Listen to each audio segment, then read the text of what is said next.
You're watching Life Report. Pro-life talk. Real-world answers. Life Report trains people to more effectively defend their pro-life beliefs while honestly examining the strengths and weaknesses of both sides. We're the show other pro-lifers may have warned you about. This is Life Report.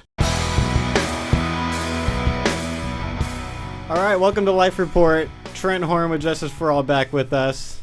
If you did not hear the last or watch the last episode, depending on if you're watching this on TV or whatever you're doing, if you didn't hear or see the last episode, then you really need to stop now, because this episode is not going to make that much sense to you, because we spent the entire last episode talking about understanding a very certain type of pro-choice argument, by far the strongest pro-choice argument that there is, the ultimate pro-choice argument. And we only talked about understanding it, and now in this episode we're going to talk about refuting it. But if you didn't see the last one, it's not going to make a whole lot of sense. So stop on YouTube and go to episode 106 and go check that out first. But you were saying something while we were in between recording sessions, because peeling the curtain back, we're recording this on the same afternoon. You were saying that, I mean, that was a pretty heavy show. Like heavier, much more heavy than usual, you were saying. Yeah, not necessarily heavy in that we presented too crazy of information, but I know that the first time when I heard a real analysis of the violinist argument, and even during last show, it can be depressing to your pro-life mindset, because you see how consistent it can be. And I know we're going to talk about how it helps pro-choicers be a little more consistent in their views, and how powerful it is, and how disarming and it is to the pro-life position in some ways. And so when you first hear it, I remember thinking, like, I failed. Like, I don't know what to say to that. As I understand it, it makes sense. That must mean that I'm wrong. And Liz, you're actually not alone. This reminds me in Greg Kokel's article on Stand to Reason, Unstringing the Violinist. He actually had to pull his car over and think about the argument when he heard it on the radio and said, you know what, I got to throw in the towel. I don't know how to answer it. So that's a pretty common response. Yeah. So Trent, why is it so important for us to learn how to refute this argument well? Well, I guess there's three different reasons, but one, I find it's very common that people use it, or at least they're thinking of it in a certain way. When I was at the University of Nebraska in Lincoln, I was talking to a young man at the exhibit, and he was totally focused on viability. He said, it's not a person. Fetus isn't a person until it's viable. And I used the standard SLED, degree of dependency. How does viability change what you are? And he wasn't moving from it. He said, yeah, it all makes sense, but still, viability, I'm not going to be moved. So our conversation wasn't productive. Until I said, well, is viability, that's the point. Maybe it's not when the unborn becomes a person, but at viability, the unborn doesn't need the woman's body anymore. And you're saying the unborn's a person, it just doesn't have a right to use the woman's body. He said, oh, yeah. So that's good. And so I was able to, even though strengthening his argument, which can be scary, Liz, I agree, to give him a better argument, what was helpful there is we got to move away from, well, it's viability, I don't have a good reason, I'm going to have my arms crossed. It's, okay, that's my reason. And now that we actually had an argument, I could seek about trying to rebut it, because it is common. That young man was using it. I was reading a pro-choice philosopher named Bertha Mannanen just wrote an article in the American Journal of Bioethics. She says, look, there's these people trying to pass personhood amendments. If they win, the unborn's a person, abortion will be illegal. But if we use this violinist argument, we can still keep abortion legal. Even if the unborn is a person, and these personhood amendment people will lose. So that's, if you subscribe to the American Journal of Bioethics, you can read that article. So it's common. It has the potential to undermine our case. So we have to respond to it. So I'll just quickly recap what I mean by the violinist argument, and then move on to what I think are serious problems with it. So essentially, the argument is a reference to Judith Jarvis Thompson's defense of abortion. She says, even if the unborn's a person, abortion may be justified. Just the same as if you were kidnapped, you woke up, plugged into a violinist, and unconscious one in a hospital, because the Society of Music Lovers found you're the only one who can save his life. You have the right blood type to be plugged into his kidneys. You still have the right to unplug from him. Most people think you do. Even though if you unplug from him, it will kill that violinist, you have the right to unplug. And people say, well, a pregnant woman then, she has the right to unplug from the fetus. The fetus doesn't have a right to use her body without her consent. Just like the violinist doesn't have a right to use your body unless you say, it's okay for you to use my body, essentially. So how do you go about refuting that when we kind of naturally have that intuition that you can't force someone to donate their body to another human being? And I'll rely on, and once again, I've tried to break this work down, but most of the ideas I'm presenting are certainly not original. As Thomas Edison would say, I've only come so far because I've stood on the shoulders of giants. So thinkers like Greg Koukl, Francis Beckwith, Patrick Lee, Scott Klusendorf, they've all worked to this argument in different ways. So to borrow Greg's phrase, the parallels aren't parallel. There's a key difference. An argument from analogy only works if the analogy doesn't get broken down. So there's a key difference between me being plugged into the violinist and a pregnant woman plugged into her unborn child. And the majority of the time, the biggest difference is what I call the responsibility objection, so to speak. And that phrase has been used in the literature, but here's the idea. I'm not responsible for the violinist needing to use my body. It just happens to be the case he's plugged into me. I'm not the reason that he's sick or that he needs me. But in pregnancy, 99% of the time, the woman and man involved, they're more like the Society of Music Lovers in that they kidnap this unborn child and make them dependent, so to speak. So they're responsible. They engaged in an act, sexual relations, that we know creates dependent people. So if you cause someone to need you, then you have an obligation to take care of them. So a thought experiment I devised with my friend Tony George, another JFA volunteer. Well, he devised the thought experiment, and I added some colorful details to it. It goes like this. So imagine, Josh, Liz, and our listeners, what you would do. Imagine you wake up in a hospital and notice you're connected to Thompson's violinist. And you decide, you know what, it would be nice to stay plugged in, but I'm going to unplug from this guy. I can't stay here for 9 months. You unplug. You start to walk out of the hospital and you feel really nauseous and lightheaded. The director of the hospital runs in and says, oh my goodness, plug back in or you'll die. So you scramble back into the bed and you plug into the guy. The director says this to you, I'm terribly sorry, but last night you were kidnapped by the Society of Musical Pranksters, unlike Thompson's Society of Music Lovers.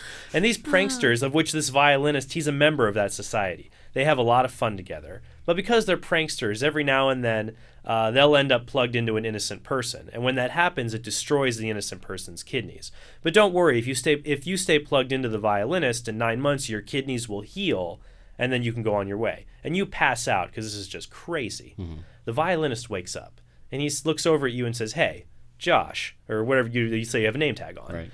Oh, that's Josh Braun from Life Report. He doesn't have a right to use my body. Yeah, it doesn't have a right to use my body without my consent. I'm not going to let him use my kidneys without my permission. He unplugs from you, walks out of the hospital, and you die from kidney failure, and you're thrown in the hospital incinerator. Now, the question is, does the violinist in that case have the right to unplug from you? No, because it's his fault. He did it. Yeah. If he hadn't joined the society, you wouldn't be plugged into him. It seems weird to say that he has the right to deprive you of the life support you need when he's responsible for you needing that life support in the first place. So I guess if I had a soundbite to summarize Thompson's argument to turn it around, I would say, what if you were the violinist? I.e., what if you were the unborn child? It's not your fault that you're there.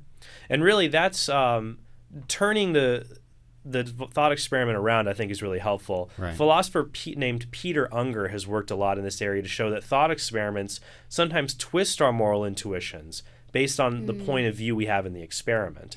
So in Thompson's thought experiment, you're the pregnant woman. But in reverse violinist that Tony George and I have devised, you're the unborn child. So that's the ideal, as I would say, is that if you're responsible, and that's what Frank Beckwith argues in his essay, and what most other pro-life philosophers come to, is if you're responsible for creating a needy person, you have an obligation to care for them. So basically we have this violinist argument, and parallels are not parallel. There are differences between the violinist analogy and pregnancy. And as you've talked to me about, some of those differences are morally relevant and some of them are not morally relevant. And so that was the first of the morally relevant things. There's the two responsibility. Others. So let's talk about the others. Well, the others that I would add, I would make a cumulative case to show why pregnancy is so different from the violinist example. So not only are you responsible for creating a needy person, but you also have a parental relationship with that person. Okay. I've asked students on campus who endorse the violinist argument, do you think men should pay child support if they father a child? They say, yeah, of course. I say, but what if the man just doesn't want to? What if it's too much of a burden? Well, that's different. He shouldn't have had sex then. So you're saying he's responsible. So the idea comes in, well, we expect men to pay child support because they've engaged in an act that we know is ordered towards creating needy children, and they have to provide for that need. Now, the astute pro-choice advocate may say, yeah, but you don't expect those men to give one of their kidneys over, just money. Right. So I would say you're correct. We do inspect a burden. But there's one final difference, though. My kidneys aren't made to filter the violinist's blood. That is an extraordinary means. It's heroic because I'm doing something extraordinary, letting him use my kidneys if I don't want to. Unnatural. So to speak. Yeah, unnatural or artificial, or at least an extraordinary means. But people normally, they don't expect to be able to use other people's kidneys. Right.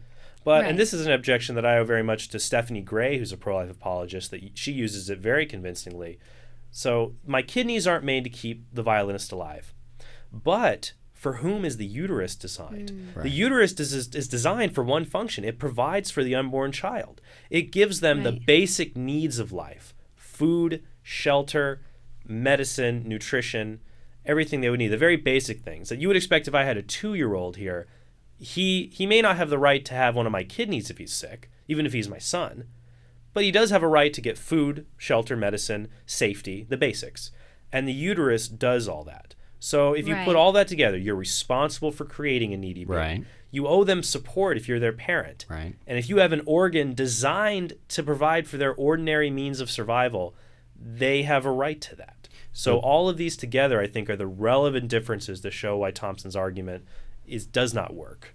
So those are the relevant differences. Now, I've heard pro-lifers argue, well, wait a minute, and they argue maybe other differences that maybe are not as relevant. So let's talk about a few of those, because we're all about training pro-lifers to make good arguments and not bad arguments. Right. I've heard some bad arguments trying to refute violinists, so let's talk about a few of those. You may find some old essays of mine that my name has been removed online that possibly could have endorsed these two. So we all learn through trial and error. But go ahead. Yeah, I've had the same thing. Well, I know the first one of them happened last night. You know, we set up Trent to do a 2-hour lecture on this last night at Fresno State, and one of the pro-lifers raised his hand and was like, yeah, but the violinist argument is just weird. Right? Like, who gets kidnapped by... There's no such thing as a society of music lovers, and how could they get you in a hospital bed and hook you up? And that's just crazy. So It is really weird. It's weird. Seems like a legitimate objection. It seems like it. But it's only weird in that it's artificial and our technology can't do that, or that doesn't happen. But that doesn't render the thought experiment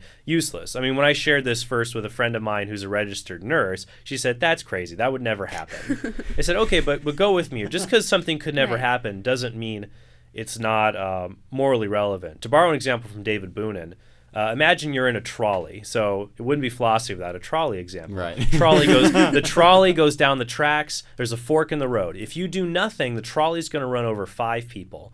But if you pull the switch, it will divert the trolley and run over only 1 person. Right. And here's the question: should you pull the switch? That's borrowing from Philippa Foot and her trolley examples. Right. So think in your head, and listeners too, should you pull the switch?